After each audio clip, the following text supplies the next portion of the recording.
last na lang po, ma'am. Ma'am, ano pong reaction ninyo when Castro was the one who cited Yusek Zuleka in contempt? Ano pong naging reaction niyo po when you heard na it was Castro and not the other members who who cited Yusek Zuleka? Salamat po. Nahihiya ako para sa Pilipinas.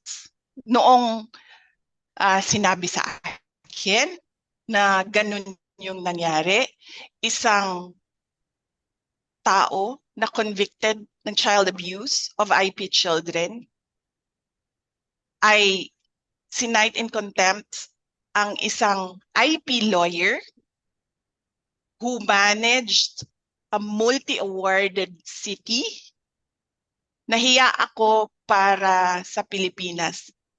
Nahihiya ako para sa Pilipinas. Alam niyo ba sa ibang bansa, kapag convicted ka ng child abuse, para kang may leprosy. Walang lalapit sa iyo. Walang tatanggap sa iyo sa trabaho. Mas mataas pa ang mga taong may leprosy kesa sa mga taong convicted ng child abuse sa ibang bansa. Pero dito, sa ating bansa, ang isang tao na convicted ng child abuse, may power. Saan ka nakahanap ng ganyan? Nahihiya ako as a Filipino na ganito ang ating House of Representatives. Yun lang po, ma'am. Thank you.